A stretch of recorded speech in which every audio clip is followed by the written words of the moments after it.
Part 5 of the Twitter Files reveals the sordid relationship between the Federal Bureau of Investigation, the temporary governmental agency, and Twitter, their loyal lapdogs, with, amongst other things, apparently 150 emails being sent between 2020 and 2022 to the previous Twitter Trust and Safety Chief, Joel Roth. That's about an email a week roundabout from the FBI. Which, apparently, their communication was so frequent and so nice that they also decided to send him a Happy New Year's greeting. This is funny to me. Imagine being on such good terms with your FBI handler. They're sending you like, hey, Happy New Year's. That's just hilarious. I'm sorry, but I do love that. And, of course, that wasn't all. If that was everything, like, okay, weird, but there you go. No. The FBI social media task force, known as FTIF, apparently grew to 80 agents and corresponded with Twitter to identify alleged foreign influence and election tampering of all kinds. YouTube, election tampering in the 2016 election. Mind you, just, gotta cover my bases there. But 80 agents to police tweets. Now, the average salary of a bottom bitch FBI special agent, which basically just means agent, is $76,000. That means that in salaries alone, these 80 agents would have eaten up some $6 million in taxpayer money per year. Now, if you want a realistic estimate of what that costs in total, with oversight, with utilities, with the space, with heating, with all of the various exemplary costs in paper and computers and la-di-yadi-yadi-yadi, well, take that $6 million, double it, and then triple it, and you're probably within a general ballpark of the cost of the federal government looking through your Twitter account. God. Again, this is one of those things that we kinda knew, again, because we know social media is policed, shall we say, but the scale and the ridiculousness of it. So, an entire branch of the FBI, at times apparently hundreds of agents, were busy not going after terrorists or child traffickers or anything like that. No, they were checking out joke tweets. And ironically, many of the examples given in this long post here is from people making posts like this. Proposed container ship if there is a worldwide recession. A dangerous terrorist, no doubt, and clearly somebody that the FBI should pay special attention to.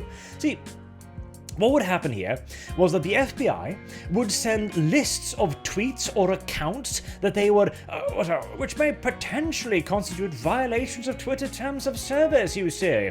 So just in case you wanna, do something about it. And in nearly all of these cases, guess what? Twitter did do something about it. They have examples here of them doing it in like 60, 70 to 80% of the cases. Like this one, these were all of the ones they took direct action against, where they looked through ways of actually banning and suspending the accounts they were linked by the FBI. Then you had temporarily suspended for spam behavior, so they found an excuse, and had tweets bounced for civic misinformation policy violations. So these were the only ones where they could just remove a tweet rather than the entire account. And this goes to show, again, what I've been talking about every single time these Twitter files have been done, right?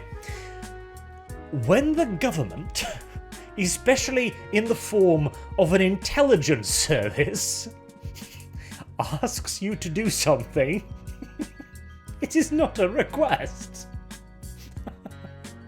It's like it's such a retarded point, I can't help but laugh, but it is the truth, and it is what needs to be stressed here. Because again, when the FBI sends somebody at Twitter a list of names, of course, the people on the receiving end are going to do everything in their power to find a reason to yeet these people.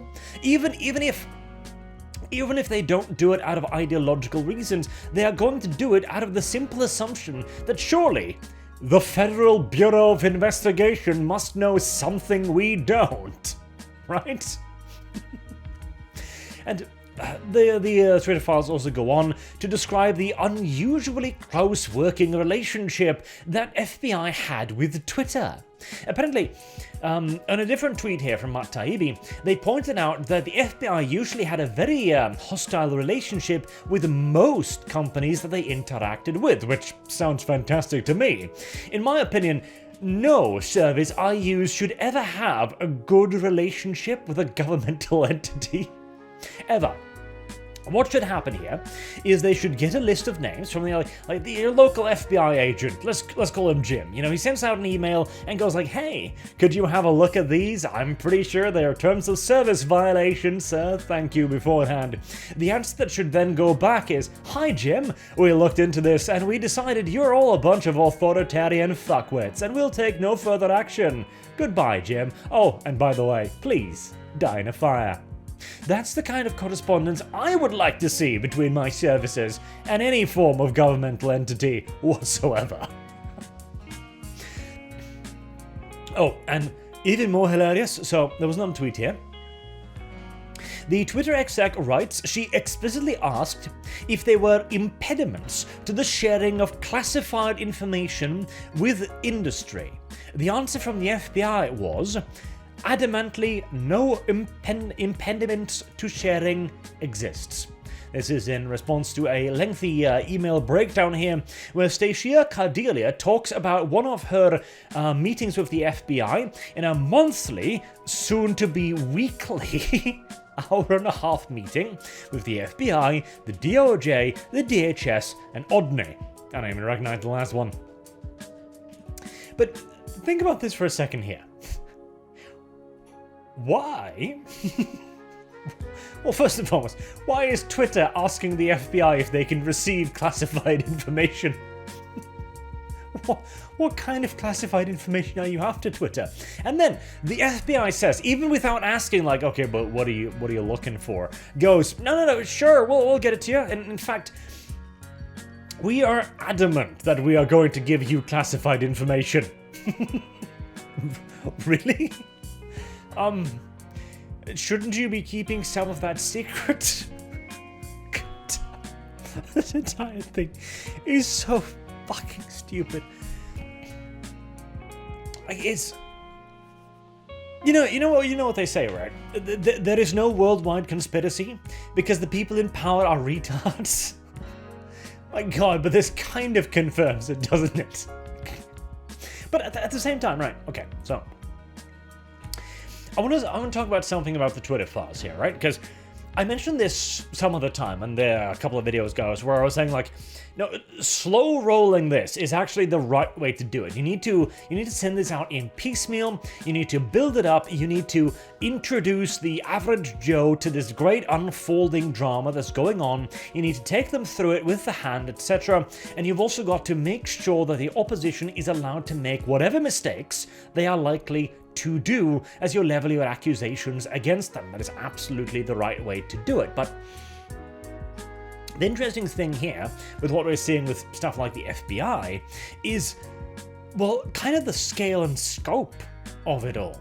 Like how far-reaching it is. Like, they've got weekly meetings with the FBI where they're discussing handing over confidential information, which makes me wonder, what did they exactly trade and hand over here? And what happened to that? Because what we're seeing here is just the Twitter files that Elon has gotten his hands on so far, that he's managed to give over to journalists who are currently working their way through God only knows how many stacks of papers. What disappeared? And that's a very reasonable question, isn't it? Considering if all of the heads of Twitter had weekly meetings with the FBI, when they were on first-name basis with their FBI handlers, when they were getting, like, Happy New Year's notices from them, what do you think might have happened? What kind of emails do you think might have flown back and forth between these people when Elon Musk is like, yeah, I'm like 3 days away from walking in the door and taking all of this short shit over and getting 100% access to all of your servers? I suppose we are being a bit conspiracy theories here when we ask the question what might have mysteriously disappeared into the ethereal void of data deletion, but god damn it. Like this is a major intelligence service that had 80 agents working on this.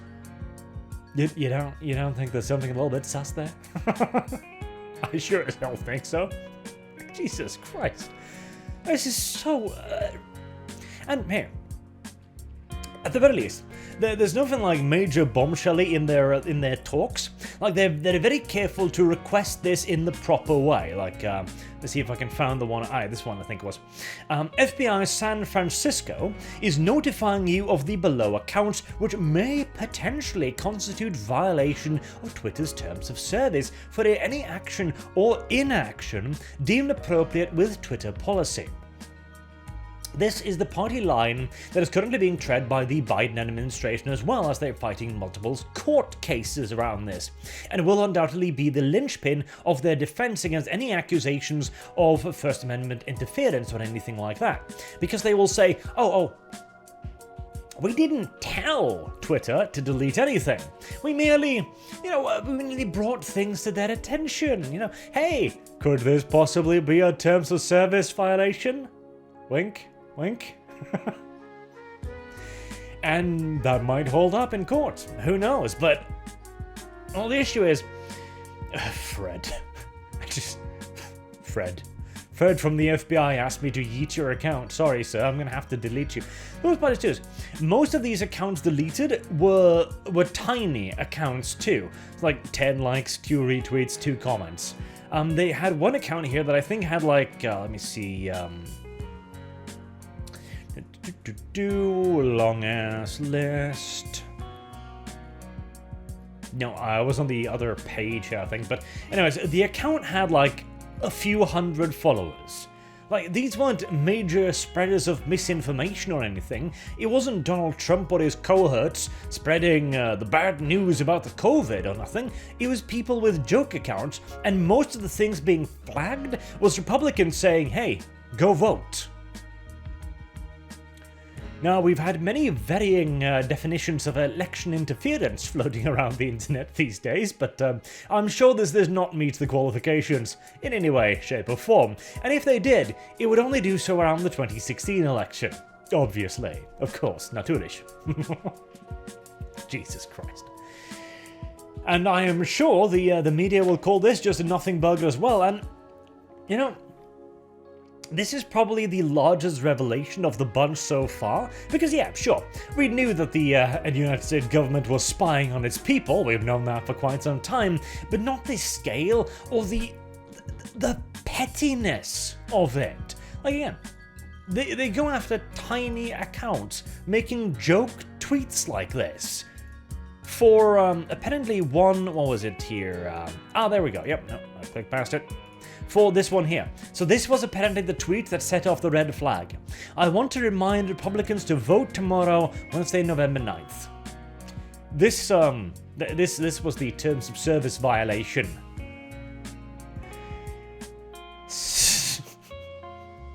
Think of that what you will, I suppose. The FBI is a perfectly neutral organization, obviously, and yeah. That's about all I could say on YouTube, I fear. What a shit show.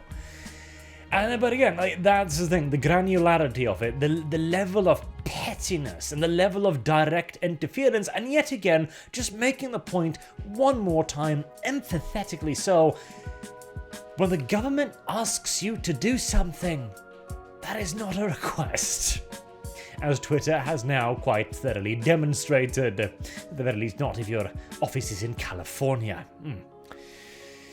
Until next time, I've been Arch, thank you all very much for watching, and I hope to see you all again soon. Till then, have a good day, and you too, my FBI handler. I hope you can sleep at night. Have a good night.